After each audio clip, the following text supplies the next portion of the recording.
et bienvenue à votre édition d'Info.tv. C'est l'hebdo, donc l'émission d'une heure où on fait un tour de l'actualité qui vous touche, vous les matapédiens, et on va aussi en profondeur en faisant des entrevues avec des gens que vous connaissez et que vous reconnaissez aussi. Je suis en compagnie de Zoé Huitala, notre journaliste. Bonjour Zoé! Bonjour! Ça va bien? Oui, toi? Oui! Vendredi, donc le dernier vendredi de janvier, on s'en va vers la fin du couvre-feu et du confinement, en tout cas, de ce qu'on pense. Ça s'en vient, ça s'en vient. Tout à fait. On va faire un petit bilan des chiffres en date du 29 janvier. Oui. État de la situation selon le 6 du Bas-Saint-Laurent. Dans le Bas-Saint-Laurent, de nouveaux cas aujourd'hui, en ce 29 janvier 2021, pour un total de 1467 depuis le début de la pandémie. Aucun décès aujourd'hui. Bonne nouvelle. Bonne nouvelle. 2 hospitalisations en cours. 1417 personnes sont maintenant rétablies et 699 tests de dépistage ont été réalisés la veille, soit le 28 janvier 2021. Dans la vallée de la Matapédia, 0 nouveaux cas aujourd'hui, oui. Mais on est rendu à un total de 40 cas. Donc, ça 49. augmente. 49 cas. Oui, donc c'est ça. Ça a augmenté depuis mardi passé. Oui, je pense que c'était hier. Donc, c'est qui? Non. Donc, c'est qui? C'est qui? Allez, on veut le savoir. Appelez au 629 45 03. Donc, point de presse du gouvernement en date de hier, du 28 janvier? Oui. Point de presse du gouvernement du Québec, oui. Parce qu'il y a eu un du gouvernement du Canada ce midi. Je vais en parler tantôt. Oui. Alors, le 8 février prochain, c'est confirmé, certains assouplissements de mesures sanitaires auront lieu. Mais la majeure partie va rester. On imagine que peut-être c'est nous qui va vivre de l'assouplissement de mesures sanitaires, peut-être moins Montréal. Par exemple, il y a des bonnes chances que le couvre-feu reste. Oui, ils disent que c'est vraiment une mesure qui marche, là. Fait que j'ai l'impression que ça va être là pour rester. Oui, il semblerait que les personnes qui ne suivaient pas les règlements, en mettant un couvre-feu, c'est eux qu'on a comme été chercher. Oui. Ils sont inquiets pour... M. Legault explique qu'il est inquiet pour la semaine de relâche parce qu'on se souvient que c'est surtout la semaine de relâche qui nous a nui l'année passée quand la pandémie a commencé.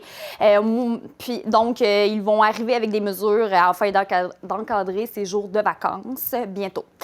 Mauvaise nouvelle, moins de vaccins qui s'en viennent dans les prochaines semaines que prévu.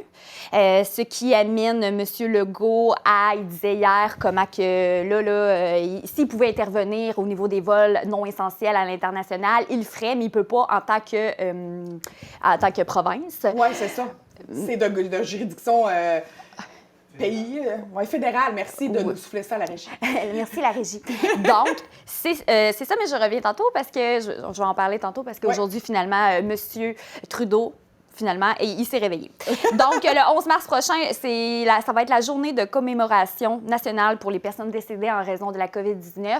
Il va en avoir une au Québec en entier, mais j'imagine qu'on va aussi en créer selon les régions. Oui, probablement. Donc, ça s'en vient, ça aussi, on va le savoir. Donc, point de presse du gouvernement du Canada ce matin. Oui. Les vols pour aller dans les pays chauds sont suspendus à partir de ce dimanche jusqu'au 30 avril. On parle spécifiquement entre le Canada et le Mexique et le Canada et les Caraïbes.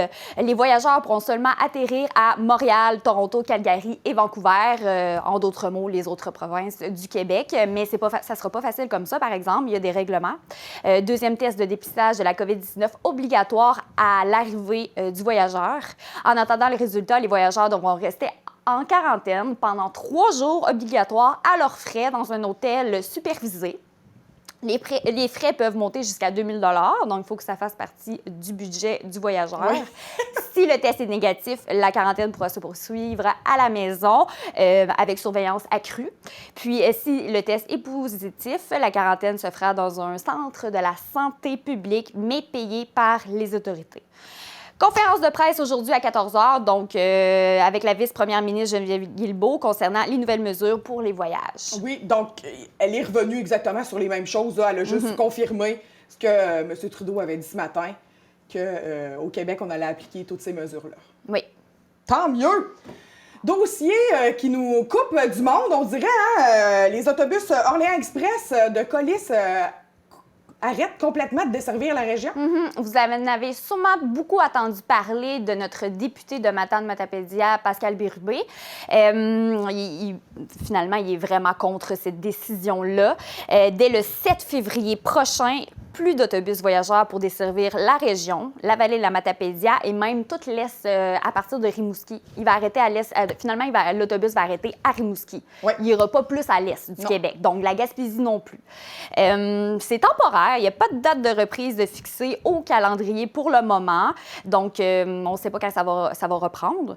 À noter que les passagers d'Orléans Express qui ont déjà réservé un voyage prochainement, bien, ils pourront modifier leur billet, obtenir un crédit ou obtenir un remboursement. On va aller sur une note un peu plus joyeuse. Beaucoup d'activités plein air sont proposées par les municipalités de la Matapédia. Oui, là, beaucoup d'activités. Là, ça devenait beaucoup trop mêlant même. Donc, c'est super.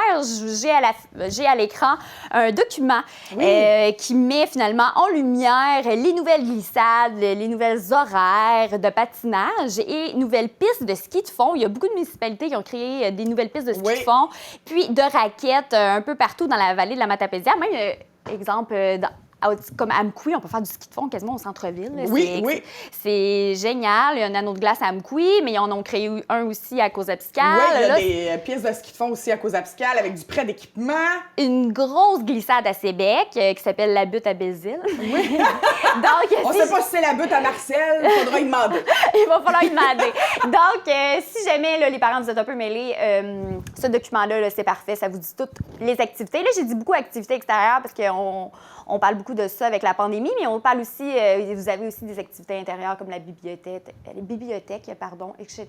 Oui, donc page Facebook de Cosmos Matapédia, vous allez retrouver ce super document qui a été fait par l'équipe de Cosmos. C'est très gentil, très aimable. Merci beaucoup, Zoé. On s'en va en petite pause, mais juste avant, on va parler de quelque chose que tu as réalisé cette semaine pour nous. On n'est pas allé en entrevue avec des politiciens, des choses comme ça. On t'a rencontré des jeunes filles, des spécialistes pour parler des allégations d'inconduite sexuelle qu'il y a eu durant toute l'année 2020. Oui, en raison de la pandémie, j'ai décidé de faire des Zooms, des vidéoconférences de chez moi, parce que c'est plus sécuritaire. Puis on a eu l'idée de finalement parler d'enjeux sociaux. À part la pandémie, il y a quelque chose d'autre, un autre événement, je vous dirais que... Il se passe d'autres choses, là. Il se passe d'autres choses qui a frappé l'année 2020. Puis c'est ça, c'est les différentes allégations d'harcèlement et d'agression sexuelle qui ont circulé beaucoup dans les réseaux sociaux. Donc, c'est une émission spéciale qu'on fait cette semaine par rapport à ce sujet important. Tout de suite après la pause.